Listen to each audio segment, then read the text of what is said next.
When you look at China's middle class, once celebrated as the fastest growing consumer force in economic history, the structural reality today tells a dramatically different story. The, the official metric defining middle income earners captures roughly 400 million citizens, but the threshold feels increasingly insufficient in Tier 1 hubs. While annual household incomes between 100K to 500K yuan qualified families comfortably in 2015, surging living costs have severely eroded that purchasing power. This massive economic demographic is now squeezed between rising fixed overheads and stagnant nominal wage growth across major metropolitan areas. The rapid wealth accumulation that defined the past 3 decades has encountered a severe wall, causing the financial baseline of roughly 400 million urban households to feel increasingly precarious.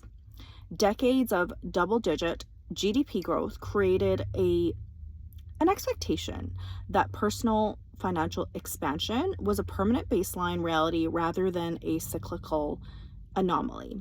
That perpetual growth narrative encouraged families to take on substantial fixed debts under the assumption that future pay raises would easily service them.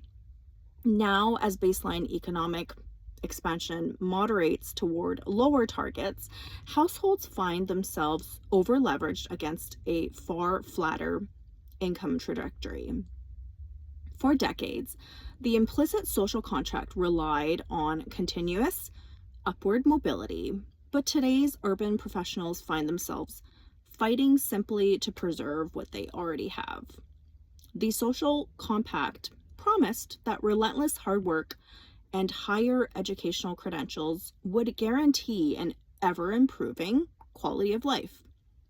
Today, white-collar employees are finding that high effort merely maintains current employment status without delivering significant financial advancement. This operational shift from offense to defense has fundamentally altered how urban families plan long-term investments, career moves, and family milestones. At the absolute center of this middle-class squeeze sits the real estate crisis. Residential housing was viewed as a generation for its infallible and government-backed asset class that could only appreciate in value. Local government, land sales, and developer expansion created an economic ecosystem deeply reliant on constant property construction and speculation. Unlike Western households who split their wealth across stocks, pensions, and real estate, Chinese middle-class families locked over 50 to 70% of their net worth directly into physical property. Capital controls and underdeveloped domestic equity markets historically left urban families with very few reliable alternative investment channels.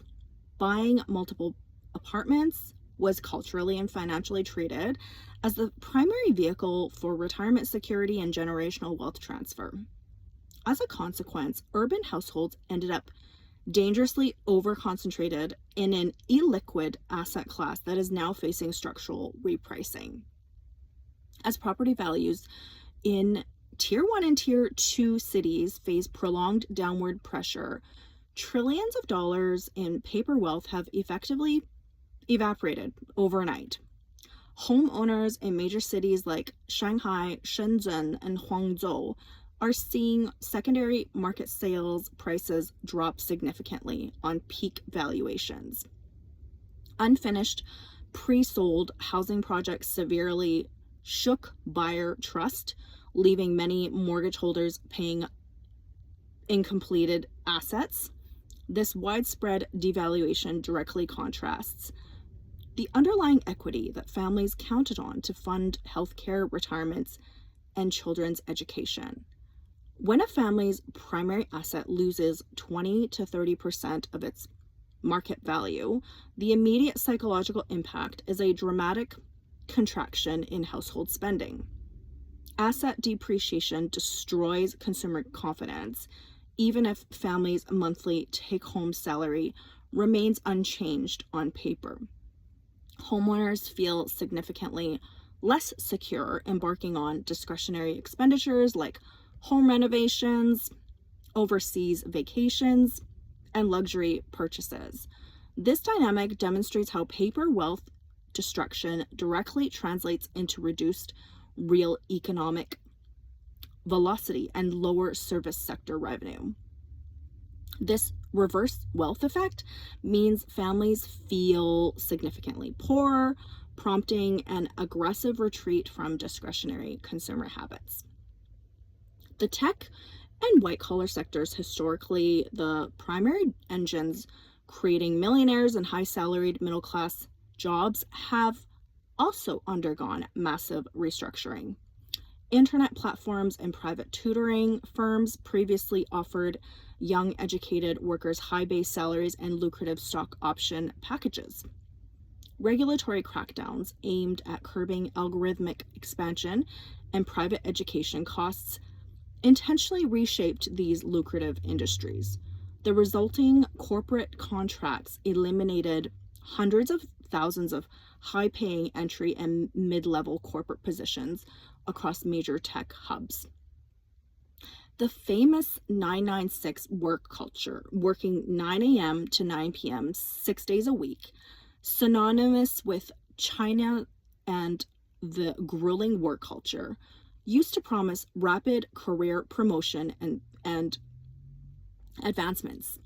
Engineers and product managers willingly accepted extreme work schedules because the equity upside offered early financial independence. Rapid corporate valuation growth meant that a few years at a tech firm could secure a lifetime of urban middle-class stability. Today, workers are reporting enduring the same grueling hours simply to avoid being targeted in the next round of corporate headcount reductions. The underlying motivation for working intense overtime has pivoted completely from ambitious career advancement to basic job preservation. Employees routinely accept silent pay cuts, delayed promotions, and expanded job scopes without protesting management decisions.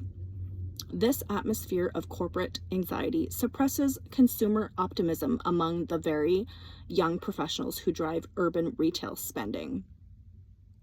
Youth unemployment among urban college grads has also hit historical high levels, creating an immense generational friction point.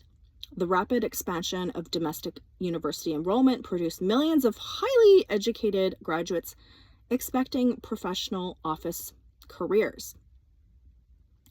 Over 11 to 12 million university grads are entering the job market each year, only to find stark mismatch between high-level degrees and available job opportunities. Manufacturing and vocational service sectors continue to face labor shortages because graduates are hesitant to take blue-collar factory jobs. Meanwhile, administrative and corporate job postings receive thousands of overly qualified applicants for single job postings. This severe labor imbalance depresses entry-level wages and forces young adults to rely on family financial support far longer into adulthood. Parents who invested their life savings into tutoring and top-tier university tuition are seeing minimal financial returns on their educational investments. Chinese families routinely channel up to a third of household income into private prep classes, language lessons, and extracurricular activities. The overarching goal was securing an elite university placement that guaranteed a stable, lucrative, middle-class career track. Seeing elite degree holders accept low-paying administrative work or rideshare driving severely undermines the perceived return of investment for high educational spending. Rather than striving for property ownership, luxury goods, and marriage, a growing sector of young urbanites are intentionally lowering their consumption expectations. Young adults are increasingly opting to rent modest apartments, postpone marriage plans, and forego buying personal automobiles. These traditional milestones has historically drove big ticket consumer spending are being rejected and indefinitely delayed. This generational mindset change presents a structural headwind for industries built around family formation, housing sales, and auto manufacturing. This mindset shift directly hits the retail and service sectors that rely heavily on aspiring middle class consumers. China's domestic economy has struggled with persistent deflationary pressure where consumer price growth remains exceptionally flat. Consumer price measures fluctuate near zero, reflecting anemic domestic demand across non-food goods and discretionary services.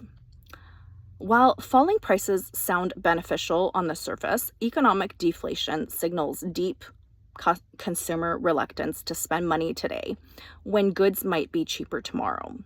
When buyers anticipate price drops, they intentionally delay large purchases.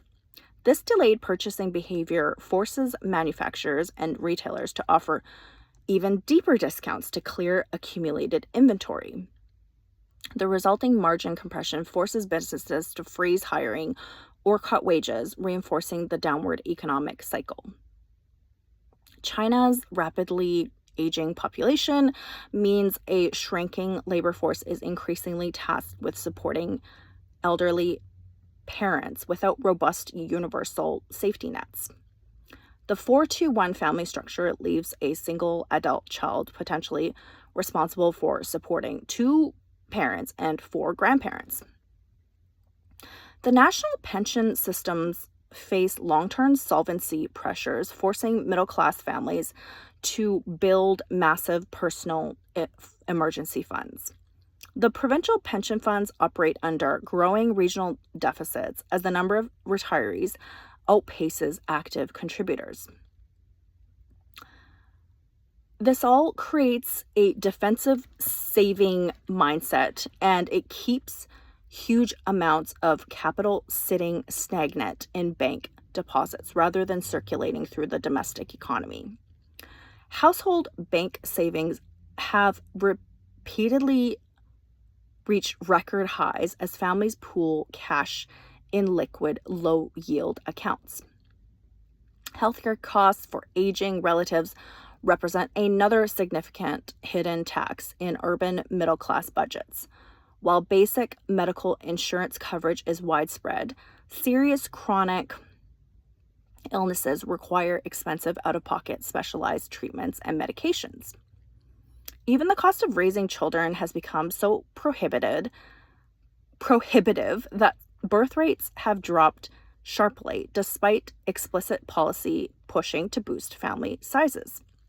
Survey consistently ranks China near the top globally in terms of relative cost of raising a child up to age 18 compared to per capita GDP. When a middle-class lifestyle requires astronomical costs for housing, healthcare, and education, young couples are choosing to delay or forego having children altogether. Marriage registration numbers have declined steadily across major urban centers as young adults postpone family formation. In response to these pressures, Beijing has shifted its core economic narrative toward common prosperity. The policy framework seeks to alter income distribution mechanisms, expanding the middle group while regulating excessive high incomes. Government initiatives prioritize improving basic public services, reducing educational costs, and curbing predatory commercial practices. This policy direction aims to bridge income inequality by curbing excessive private wealth concentration and expanding basic public services. Private enterprise confidence remains low, which directly impacts private sector job creation and salary growth. Historically, the private sector generated over 80% of urban employment and virtually all new urban job creation. When private business owners are pulling back on expansion, total job creation slows down across services, manufacturing, and tech sectors. High net worth individuals and upper middle class professionals have increasingly sought capital preservation strategies, including overseas investments. The middle class isn't vanishing into total poverty, but rather experiencing a profound class compression. The aspirational trajectory, where every decade guaranteed higher disposable income, global travel, and asset growth, has transitioned into a period of consolidation. Navigating this transition remains one of the central socioeconomic challenges for the coming decade. Maintaining social cohesion requires ensuring that urban residents feel optimistic about their long-term economic prospects. The resilience of China's middle class will ultimately depend on structural reforms that boost household disposable income as a percentage of total GDP. Until consumer confidence, property market stability, and private sector employment pick up substantially, China's middle class will continue to navigate a period of quiet financial recalibration.